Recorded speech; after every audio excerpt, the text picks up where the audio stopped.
You are one of the most perceptive people in every room you enter. You understand human behavior at a level that takes most people decades to reach. You can feel a conversation shifting before anyone else notices. You can sense when something is wrong with someone, even when they insist they're fine. And yet, you go home alone and wonder why no one truly knows you. In the next few minutes, I'm going to show you something that most psychology channels never reach. Not just why smart people struggle with relationships, but the exact hidden mechanism your mind built in childhood that is still silently destroying your closest connections today. And by the end, you won't just understand this pattern intellectually. You'll feel it, recognize it, and for the first time, you'll know exactly where it came from. Let's start with something that will feel uncomfortably familiar.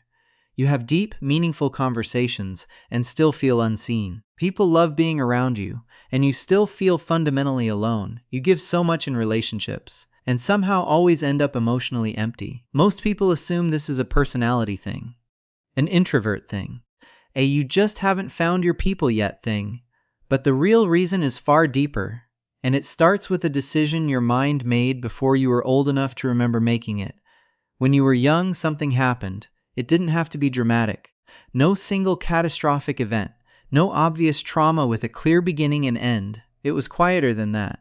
It was the moment you reached out emotionally, and the response you received taught you something dangerous. Maybe you cried and someone said, "Stop being so sensitive." Maybe you needed comfort and no one came. Maybe the adults around you were so consumed by their own pain that your emotional needs simply had no safe place to land. And your developing mind, sharp, fast, already smarter than anyone around you realized, drew a conclusion. Feelings are not safe here. But thinking? Thinking is rewarded, so you adapted. Because that's what intelligent children do. They adapt faster, more completely, and more permanently than anyone around them realizes. You learn to lead with your mind, to convert every emotion into an analysis, to transform longing into logic, to take the raw, aching, human parts of yourself and compress them into something more manageable, more acceptable. And the world praised you for it, called you mature, stable, wise. Nobody told you the price. Here is the price. Real connection, the kind that actually heals loneliness, doesn't happen between two minds. It happens between two nervous systems. It happens in the silence after someone says something painful, and you don't immediately try to fix it. It happens when two people sit inside something neither of them fully understands and don't reach for explanation. It happens in the moments when you stop performing presence and simply become present. But here's what your mind does, automatically, without your permission, thousands of times across thousands of interactions. The moment an emotion rises in a conversation, something too big, too messy, too threatening, your mind steps in front of it. It offers analysis where presence was needed. It offers solutions where silence was sacred. It offers insight where the other person simply needed you to arrive. And the person in front of you feels it. They can't name it. But somewhere in their nervous system, they register it. They understood what I said. But they weren't with me when I said it, and that gap, that almost invisible gap between understanding someone and actually being with them, is where intimacy goes to die. This is happening in your relationships right now, in ways you haven't been able to see, because you've been too busy being brilliant to notice. We'll come back to exactly how to close that gap. But first, there's something darker underneath all of this.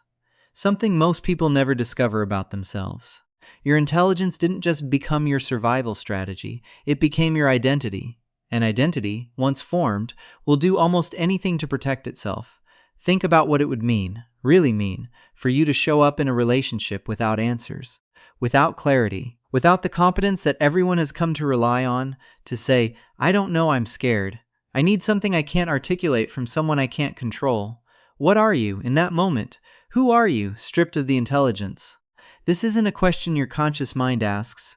It's a terror that lives in the body, in the places where childhood conclusions got encoded so deeply they became invisible. And that terror, quiet, constant, never fully named, is the real architect of your relationship patterns. It's why you help others but flinch when someone tries to help you. It's why you offer depth but create distance the moment someone offers it back. It's why you get genuinely close to someone, close enough to feel it, and then do something subtle, almost imperceptible, to pull the temperature back down, because the most dangerous thing in your emotional world isn't being alone. It's being fully known and found lacking. So you give people the version of you that's safe to love. The strong version, the insightful version, the one who has it together and doesn't need much. And they love that version. And you smile. And you're lonelier than you've ever been. I promised you something at the beginning of this. I promised you'd see exactly where this came from. Here it is. When you were young, you were surrounded by people who had their own armor, their own wounds, their own inherited pain they never processed. And when you reached for emotional connection and they couldn't meet you there, your mind did what it was designed to do. It generalized. It took one experience, or 10, or 100, and built a universal conclusion from them. People cannot hold me. Needing is weakness. I have to be enough for myself. These aren't things you decided. They're things that got decided for you by a nervous system trying to protect a child who had no other options. But here is what that nervous system could not have known. The people who shaped those conclusions were not the whole world. They were wounded people, passing on what had been done to them in an environment that no longer exists. Their inability to hold you emotionally was never evidence of your unworthiness. It was evidence of their limitation. You took their wound and made it your blueprint. And you have been building every relationship since then on a foundation that was never meant to be permanent.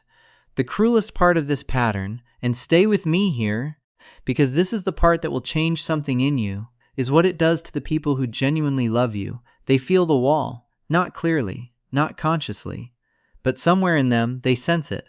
No matter how close they get, there is a final room that stays locked, a version of you that is never fully invited into the light. Some of them spend years trying to earn access to that room, trying to prove they're safe, showing up again and again with gentleness and patience and consistency, hoping that eventually you'll believe them. And you watch them trying. Part of you is moved by it, genuinely moved. Something in you wants nothing more than to open that door. And another part, the part built in childhood, the part that learned this is how people leave, keeps it shut, not because you don't want connection.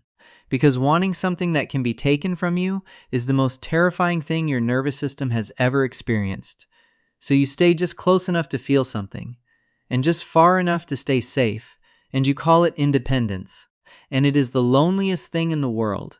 So here is what actually changes this. Not therapy alone, not understanding alone. You already understand more than most therapists could tell you. What changes this is practice in the moments where your armor activates. The next time someone asks how you are, and you feel the automatic fine rising in your throat, slow down, notice the armor, and let just a fraction of the truth come through instead.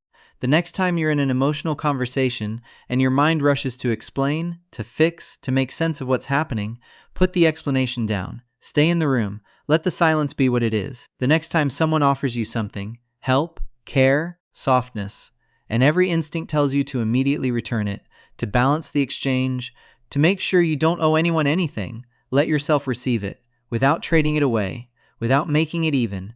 These moments will feel like falling. That is not a metaphor. It will physically feel like the ground is gone. Do it anyway, because falling is the only way to discover who catches you. And I'll tell you something that everything in your history might make difficult to believe. There are people in your life, maybe not many, but some, who have been waiting for exactly this, who have been loving the armor because it's all you've offered, and who would love you, the uncertain, unfinished, quietly aching version, with even more depth if you let them.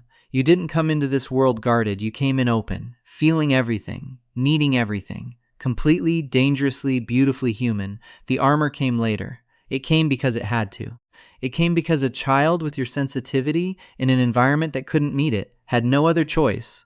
But you are not that child anymore. The environment has changed. The armor has not. And somewhere underneath it, underneath every perfectly articulated thought, every solution you offered when someone needed your presence, every time you said, fine, when the truth was something far more fragile, there is still that original version of you, still feeling everything, still hoping someone will stay long enough to see it, still waiting, quietly, patiently, after all this time, to find out if it's finally Safito be known.